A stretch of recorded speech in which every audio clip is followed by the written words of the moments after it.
Na naman ta sa pinali. Munang batayan nato kani tribulation is indignation ang first anger sa Ginoo. Ang Ginoo na-provoke daw kuno ingon ni Apostol Pablo sa Corinthians. Basa na basahan ako. Why we provoke God in jealousy. Nganong atong gipa-provoke gyud ang Ginoo sa kasina baka ng kasina. Usa ka butang nga diin ang tao gayud wa gyud laing buhaton niya. Di gyud na mawala sa tao kanang pagsilibrar sa iyang adlaw na tawhan. Which is gani si Jesus Christ wa nagtudlo i-celebrate ninyo akong pagkatao ha. Mga tao ra nagbuhat nga din si Jesus Christ. Hangtod gani karon nga dako na kayo si Jesus Christ. Nanay mga apo si Jesus Christ. Nanay gipang-adapt si Jesus Christ. Kita gipang-adapt na taniya. Mga apo na taniya, di ba? Nya karon miingon pagyapon ta siya. Santo ninyo. Gamay lang gyapon siya. Taklo na siya. Mo bitaw na litos. Ingon ang Hebrew ha sa chapter 6, let us go into the perfection. Ibiyaan daw nato ng principle o living the principle of this world. Biyaan nato ng prinsipyo diri sa kalibutan. Sa may prinsipyo sa kalibutan nga si Kristo ato pandawaton. Magpabautismo pa ta, magpalihan pa ta sa mga kamot sa mga pastor aron kita panalanginan. Dili na ang gusto sa Ginoo magmature ta, magkinabuhi na gyud ta sa Ginoo. Kunang giingon crucified na ka sa Ginoo, I crucified with God, nevertheless live not I but Christ liveth in me. The life which I live by faith. Who love me, kita may nahigugman nimo si Jesus Christ. Diya na ka magkinabuhi sa iya ha. Mutuo na kaniya. Tanan niyang gisulti diri kay wa may nagwali, di wa kay tuhuan. Karon kay nay nagwali mo ni tuhuan nato. Nagiskot na ta og pinali mo na ni last na ko ning i-mention. Sige mo kog mention ni birthday ayaw mo pagsalo. Birthday ayaw mo pagita. Effort anang birthday. Kababa mo sa Bible walay gisugo sa Ginoo, walay disipulo, walay mga propeta nagsilibrar og birthday nila. Abi ni kinsay nagsilibrar og birthday? Si King Herod lang. Si King Herod ang amigo ni John the Baptist. Mabita na akong gingon, ang final manggod mao ni. Ang Philippians chapter 4 verse 8 to 9, ingon pa niya, finally my brethren, ingon pa ni Apostol Pablo whatsoever things are true, kinahanglan tinuod na nato. Tinuod na ni. Whatsoever things are honest, kinahanglan matinud-ano na ta. Mamakag ta mo, taas mo lang niya itong ilong. Sige, pamakag, wapa mo kabaw, taas mo tayo ng itong ilong siguro. Maglugos mo tagputol ba? Enumdo mo anang pag si Anisto, pag mamakag na, taas ang ilong. Pinupyo, pag taas daw ilong. Whatsoever things are just. Himuon na nato ning maayo. Whatsoever things are pure. Anong putli na gyud ba? Kung sa'y gisulti sa pulong sa Ginoo, mo natutong baton. Whatsoever things lovely. Igugmao na nato to. Kaya nagprapisi ang Ginoo, may tungod. O pinaagi kang Apostol Pablo, moabot yun daw ang panahon nga ang tao mubiya sa gugma sa kamatuoran. Di na sila may gugma sa kamatuoran. Ingon pa ni Apostol Pablo. So di nato nang malalis, basi ka mo, mubiya mo. Inaanak ko yung kauban nato diri ni Biya. Lugay na ta, pagsugod pa lang, pagtukod, ini atong grupo. Ni Biya na siya. Tarbong mga paramunan na yun. Muna nga, matod pa niya, lovely, whatsoever things are good, report. If there is be any virtue, kung doon na may mga pagkahalang doon, virtue kinaiya, and if there is be any praise, pagkadalaygon, think on this thing. O mana yung gingon sa ni Apostol Pablo, kung gusto mo og pagkahalandon o pagkadalaygon kanang mga bulahan nga mga tao, kung gusto gyud mo mahimong bulahan, una-unaan ning butangan ni Apostol Pablo, think on these things. Basahan na ninyo sa Philippians chapter 4 verse 8 and 9. Mao ni kinahanglan mag-pure na ta diri kung unsay gisulti sa Ginoo. Karon ang Ginoo dili gayud itawag og magsilos puhon. Sabi niyo, hatag kabalo. Sa katapusan day, disqualified yata.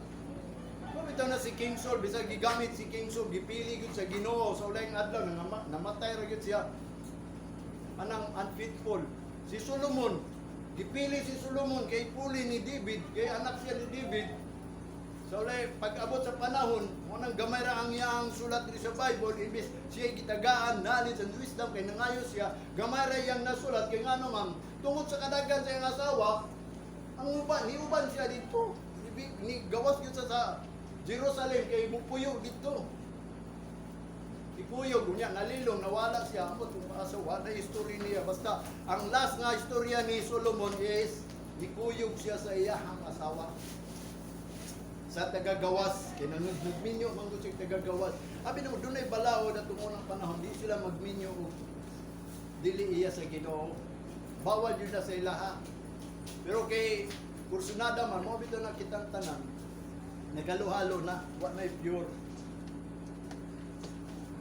Mo bitaw na nga ako sa tinuod lang anong ako ning ipadayag sa inyo kanunay kay naa na ta sa pinali ba makonsensya gyud ko kabaw mo sa nang conscience, the knowledge of one's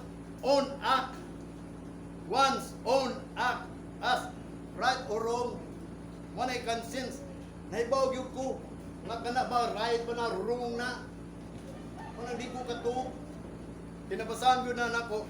Ingon pa niya ang conscience sa dictionary, reasonably to have on one's conscience to feel guilty about.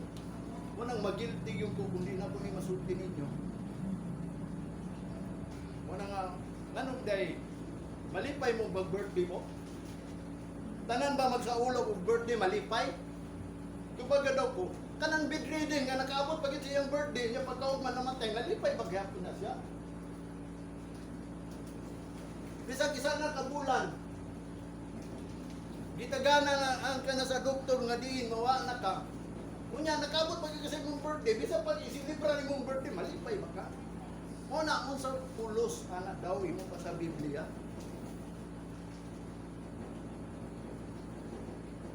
Mana kanunay gyud ko kanang murag di ko katulo ng birthday mo nang magisgot gani og birthday. Abi nimo kay i-greet mo gud nimo ang tao sa panahon sa birthday, di ba? I-glorify nimo ang tao. Kung di nimo i-glorify, di ka pa kanon. Okay lang, invite ka. Anong tanong sa inyo, Lord? Mahimo, ayun ako pa-invite ka, Lord. Makaam ko mahino ka sa invitation. Napamatay time, muna ang final, wabot, sa dili pa mabot ang determination, kinaagi determination, all things are pure na yun.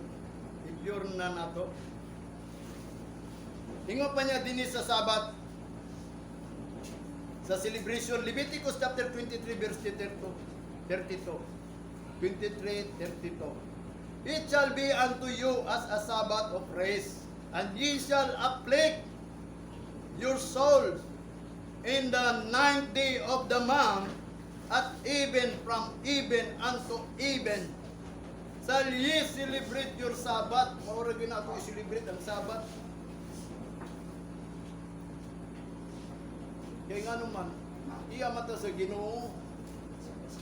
Sabi niyo mo, kita may nagtudloan ang gitawag o celebration diri. Ang pamalaod raman din sa kalibutan. O napoy nagtudlog ng mga gitawag o iya sa Ginoo. Sa Joshua chapter 24 verse 19, ingon pa, ye cannot serve God, or God, He is an holy God, and a jealous God. Kung silos manggod siya nga ikaw gidayeg sa tao, ikaw nagpaubos ba ka? Bisa pag magpaubos ka, mutaas yun ka, kinaibawan man ka, labi na kung ipos nimo niya ikaw iya ka sa Ginoo. Kung sa gingon sa Ginoo, tulog ka butang, if my people call by my name shall humble themselves. Nagpaubos ba rin ka na? Unya ingon pa ni Jesus Christ, if any man come after me, deny yourself, himself. Maka-deny ba rin kasi ang kagalingon, di yung ka-deny. Maghatag yung kag-effort, kung layo pa yung birthday, imo gina panikamutan. Kaya nisulti na po ni sa mga pobre ha. maglisod og pangita matag adlaw sa ilang kanton. Pero bungga kayo pag abot sa birthday. Di ba? Nagatag mo import, na yung mga import rin sa Ginoo, ayaw na ninyo hatagi import. Ang hataga ng import, kanang mga will daw sa Ginoo, mga righteousness. Pangitaon yun nato na unsang righteousness. Muna yung gingon, He is a jealous God. Nahum chapter 1 verse 2. Sa Nahum ba? Nahum. God is a jealous, and the Lord is revenged. Oh, revenged. The Lord will take vengeance on his adversary. Wrath reserved for his enemy. Kapungod, gireserve na siyang enemy. Muna ikingon sa Nahum. Walay nagbasa na ba? Muna ibantayan na nato. Umabot ang panahon day. Ang wrath, kaba mo ang wrath kapungod sa Ginoo? Vengeance. Ang Ginoo manimalos, revenge it. God is the Lord of revenge it. Manimalos yun ang Ginoo. Muna akong gingon sa inyo. Kung nakailan mo sa Ginoo, ang ikalima o ang ikauno is God is revenge. Revenge. Mo bitan na ninyo, ayaw mo panimalos, kaya ako'y panimalos sana. Kaya nag-andam na siya kapungod. Wala nga ayaw lang mo kasukuhan ng mga tao na suko. Ninyo pasagdi na siya. Muna gingon, ayaw na lang, gumusulti siya. Ngipon sa ngipon. Paako ni mo siya. Kaya namaak siya, ayaw na. Mabitan na ningon, lisod lagi mga lagad sa Ginoo. Kung sa pound of pika sa apin mo, ipasag pa ang dua. Isa pa lang gani, action pa lang gani. Ana, likay na, naunhan pa pag yun mo. Lisod yun mga lagad sa Ginoo. Kaya ano man. It's not an easy road. We are traveling, di ba?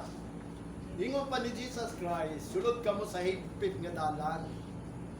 Sa yun ra ang dalan sa kalaglagan kay sangkad man na, dagay nangagyan na, pero ang dalan sa kinabuhi, lisod o gamay ray ang nakatultol tungod kay lisod. Kung lisod kay na, subuon ta na, pero mo nang gingon sa matungwaton. Paubos na ta, ruwat ay kaway, i-deny ang ikatulo, abi ni mo, nanong kanunay kung magsultin yung ikatulo, kay doon ay gingon ni Apostol Pablo, there are three record in heaven. Una, the Father, the Word, and the Holy Ghost. Kana si Word, ngayang gingon, muna si Jesus Christ, sa tinuod si Jesus Christ is a Word. Pulong yun na siya, ang buot pasabot kining pulong ngayang gibilin diri ngayang gitumag yung mga sugo sa amahan, mauto ang buot pasabot nga siya, mauto mo na ninyo siya, ang dili mo kaon ako, ang buot pasabot ni Jesus Christ, pulong. Niani ta dili aron pagpangaon kay nga naman ang tao nga dili mukaon. Mo nang gingon mamatay. Pero ang mukaon dili nagot mo. Wala ningon siya sa Matthew chapter 4 verse 4. Man shall not live by bread alone. Kaya kung bread lang ka, mamatay ka. But by every word that proceeded out of the mouth. Mo nang niani ta diri og pagpangaon aron di ta mamatay. Unya gingon atong una ni Moses, ang dili mo ana ni anang adlaw og ni anang balay, mabutang sa kamatayon. Mo na tulo ka butang ang ato ang gianid dinhi. Una ang iyahang balay nga gisugo nga mauna ang balay sa Dios. Unang nautana ang Ginoo. Napuno na ako ning langit ug ang yuta. Asa man balay nga ang inyong buhaton aron akong puyan be. Makabuhat mo balay sa langit aron akong puyan. Mo ni buot pasabot niya ba? Ang buot niya pasabot nga balay nga iyang puyan diri sa kay munaog man gud ang Ginoo every Sunday. Every Sunday lang kung gingon. Para sila every Sabat. Sa mga Islam, every Friday. Manawag yun ang Ginoo. Kaya nga naman, magiguban siya nato. Kaya naadri yung balay mo na pabuhaton tayo. Ingon ni Moses sa Exodus. Yung nga sila Moses, buhati kong balay. Aron magiguban ko nila. Mo nakauban nato ang Ginoo kung kining balayan ni iya sa Ginoo. Maiya ni sa Ginoo kung kining balayan ni dili binuhat og tao kung dili binuhat sa Ginoo. Nga din ang pulong sa Ginoo namugna dili. Munang naata sa presensya sa Ginoo, naata sa pulong sa Ginoo, munang misulti ko mo abot sa pulong sa Ginoo. Remember, He is a jealous God. Romans chapter 3 verse 23. For all have sinned and come short of the glory of God. Muna hinungdan na short ang mga tao sa glory kay nga naman. Sige magsilibrar anang birthday. Ingon ni Apostol Pablo, nabasa naman nato natin unang panahon. Ang ato daw ang gi-obserbahan, ang gi-celebrate nato, ang oblisyon nato is kanang gitawag og days, weeks, months, season, and years. Wala ningon sa Apostol Pablo, I'm afraid Nahadlo ko ninyo nga din ang iya dahong pagpaningkamot makawang lang sa ilaha sa ilang gisulti amot asa tos Kolosyan ba to sa taga Kolosas nga matod pa niya nahadlo ko nga makawang akong pagago ninyo pagwali ninyo kay ngano man masayang na kay ang inyong giobserbahan daghan kayo nga which is usala ang celebration niyang gisugo. Wanang for all of them ang comes of the glory of God. Hangtod karon wata kabalo kung unsa glory sa Ginoo. Apaw ba mo glorify sa Ginoo? Wa bitaw nang wabot ang determination na mo tulo ka buok gyapon na. Katong giingon ako there are three ingon pa ang Apostol Pablo, there are three bear witness on the earth. Tulo lang yun ang maka-witness diri sa earth ikatulo. Wa bitaw na ang tao daw ingon pa ni Jesus Christ kapila mang pasaylon dito kapituan pero pagabot ni Apostol Pablo kapila gyud sultihan ang tao katulo lang pag ikaw pat ingon na siya na bahala nang yawa nimo so ingon si Apostol Pablo ha kay kung di maminaw ikatulo mo bitaw to nga din si Jesus Christ the kingdom of God is like a king gani nga nag-invite di ba nag-invite pirmiro niyang invite gipadala niya ayang sulugon about to sa vineyard vineyard ka din ang kingdom daw sa Ginoo sama daw nga usa ka dato nga dunay umahan vineyard gisugo niya kay mangayo na siya gipasaupan man niya mangayo siya bahin gisugo niya yang sulugon una ilang gipatay ikaduha ilang gipatay pagyud ikatulo anak na gyud niya gipatay pagyud pag ikaw pat amo kung gisulong dito gipamatay ang mga tao nga iyahan katong tenant dito. Yung nga naman, wanang giingon ng Ginoo, muhatag lang siya 3 times. Para ang mga doktor, may mga 3 times a day, hinumuni-muni. Usahay, paton yun nato, manihundan, hindi nato magkuman. Ingon pa niya din for all of sin and comes of the glory of God. Kaning glory ba? Glory. Kapaw mo anang glory? Himaya ba? Himaya. Doon na ito i-awit na ito, itong last gani ang i-awit na ito. Lado sa ganito ka.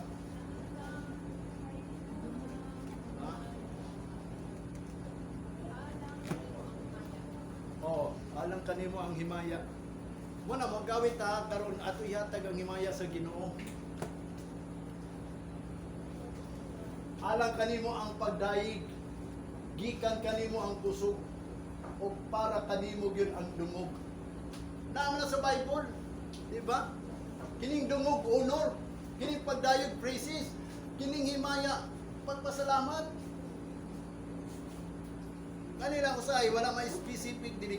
O bitaw na nga lahi pag ko'y nagsulti ito muna, lahi po din sunod, nagsunod sila, nagsunod. Munang daghan. Ya kung itipon na nimo, masabtan na nimo kung sa tulo lang ang gusto sa Ginoo. Tulo lang po ang ilang sala.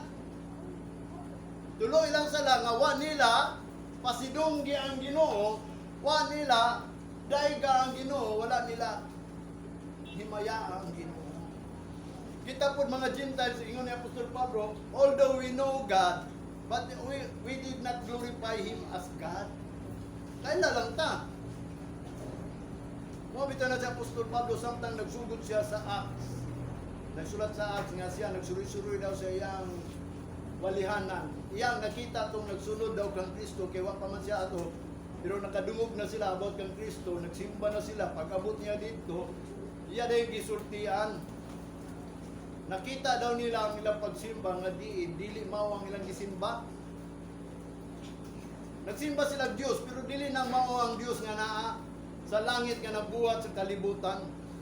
Ining langit ba? Kabaw ba mo ang Dios nga atong gisimba? Mao ni nagbuhat sa langit ug sa yuta. Saan yung pagkabalo nga siya nagbuhat sa langit ug sa yuta? Therefore siya ang tagiya. So dita angay mahadlok. Mabita na naghatag siya time para kita mudaig niya anang adlaw na. Dugangan man hinuon nato Lunes, Miyerkules napay simba na. Abi nimo ang Ginoo wa na ni nahimaya ana. Gani ka kaubi. Matod pa niya din niya dunay usa ka adlaw imo pa sa Roma ibalik ko Roma chapter 14 dunay usa ka do ka tawo nga duha ang gila. Ang isa nagila gyud ang isa ka adlaw lahi gyud sa tanan adlaw.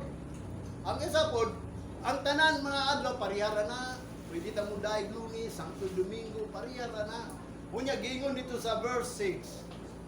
Ang nagilaw sa kaadlaw nga lahi sa isa kaadlaw sa tanan adlaw mao kadto ang nagpasalamat sa Ginoo og nagkaon diha sa Ginoo.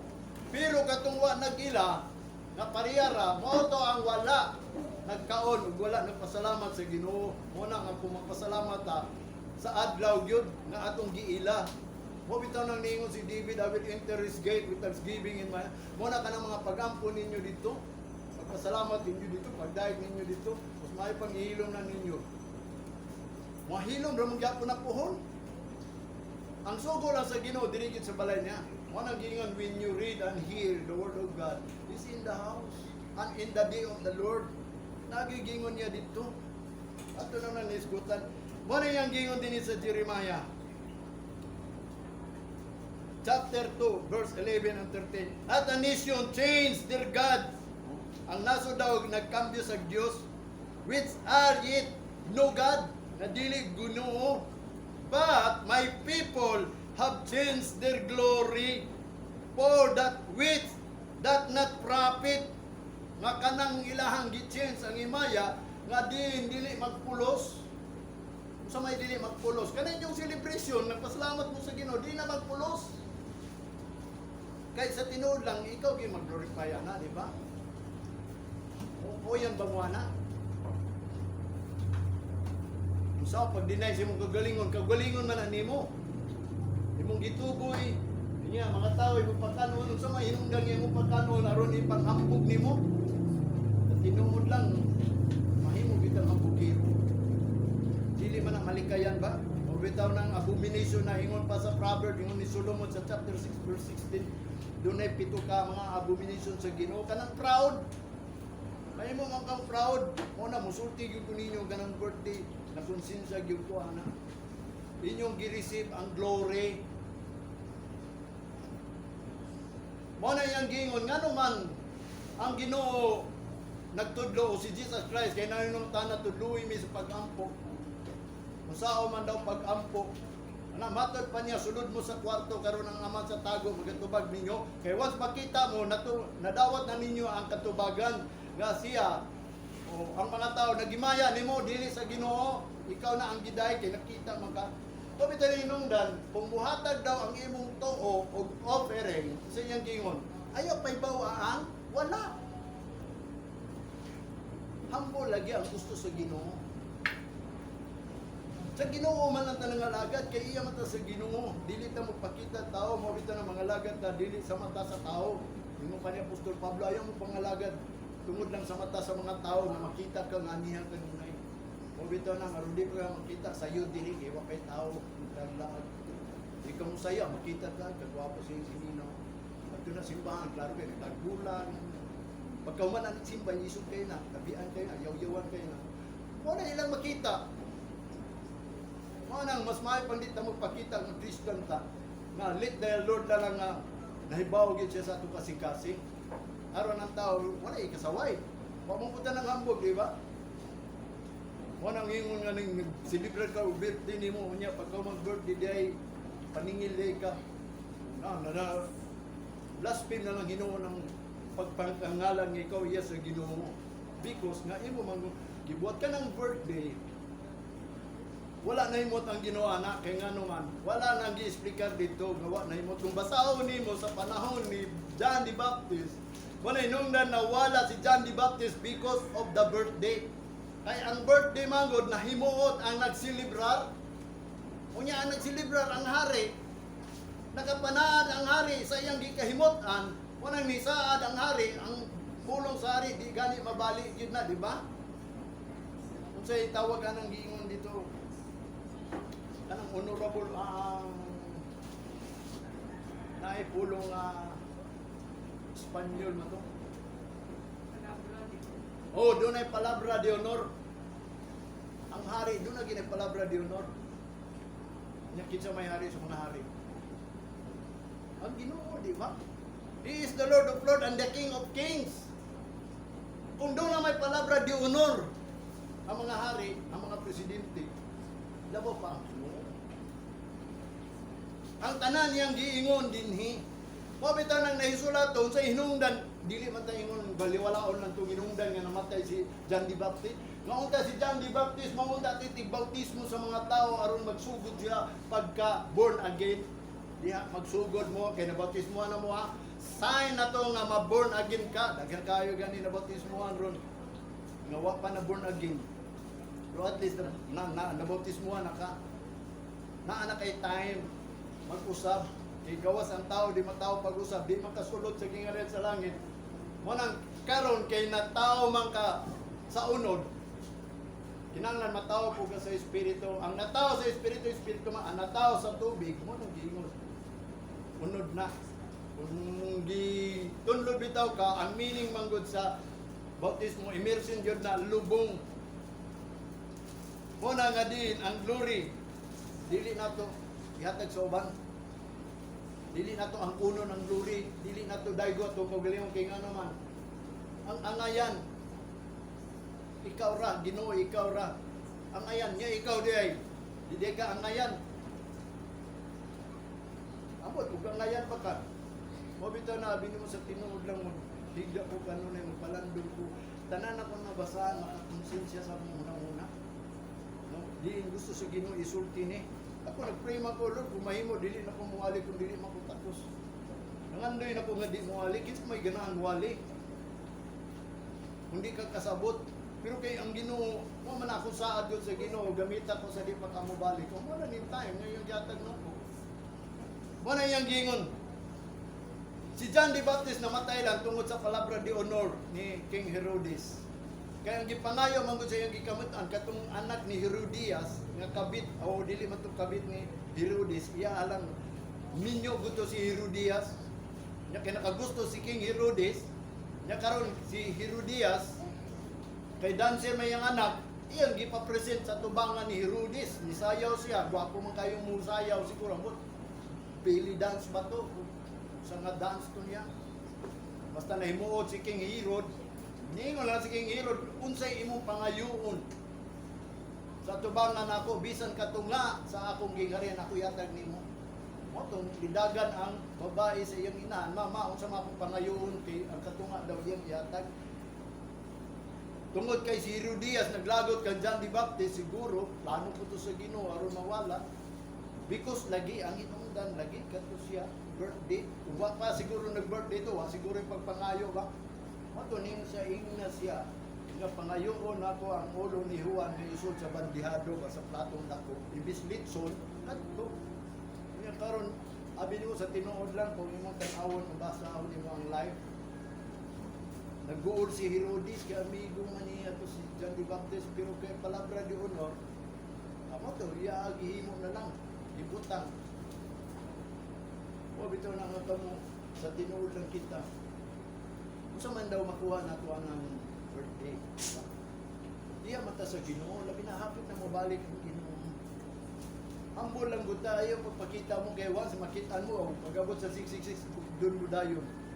Mo bitaw na kanang tribulation, gitawag ng tribulation sa mga tao, mga disobedient, sa mga taong rebellious, sa mga taong mga gipajilos ang Ginoo, gipaprovoke to jealousy, nga nangalagad pero dili. Mo na ang plano sa Ginoo, mo nang giprapisi ni Daniel. There will be a abomination that make it desolation. Pag ma-determine na, mo na nang tribulation. Mo nang giingon, wala naging pag-asa diha. Mo na ang Jeremiah, nagsulti siya, my people have changed the glory for that which is not profit, nga dili magpulos sa verse 13, for my people have committed to evils. Duha lang ka evil na daotan. Ang ilang sala, tulo. Nya ang ilang daotan nga buhat duha. Unsa man, mao pang niya tuwa ba, wala ka bawat ba? Wa man puigoy nagwali. Gingon ni wa may nagsulti ni, pero ako isulti na ko ninyo, kinabasahan man ako ni. Giprapisi ni Jeremiah nga sila daw kuno ang iyang mga katawa, kita karon atong una dili ta people, karon mutuutang nga people of God ta. Wa ba nato ni na commit ning two evils? For my people have committed to evils. Una, they have forsaken me, the fountain of a living water. Si Jesus ang living water, di ba? kita karon ibaw na ta nga si Jesus Christ is the living water. Buhi nga tubig. Sila gipurgit nila katong mga pulong nga gigamit ni Moses, gisulti sa ila nga mao to ang the fountain of the living water. Ilang gikalimtan. Gipaliwala to nila mga sugo ni Moses. Although gituman to nila by the law, not by kanang gitawag og by faith. Kanang gingon nagduol sila. Ingon pa ni Jesus Christ, these people drew near to me with their lips and mouth, but their heart is far from me. Sabi ni mo ang heart, diha na magbutang ang pagtungo. Pagbati ba? Sa man mo pagtuog, di mo na bation. Nabaw sa tanan, dili ko kamutuog kung wa kay mabati. Una, faith is come by hearing, hearing by the word of God. Muna yung gingon din eh, wa manggod sila kadungog, gikalimtan manggod nila, mo nang wa sila nituo sa Ginoo. Muna ilang nakakumit ang living water, the fountain of the living water, gibaliwala nila ang kamaturan. Sa ato po, gibaliwala nato si Jesus Christ, nga si Jesus Christ nagsulti yun. I am the living water. Ikadua, unsa iyang gingon dire?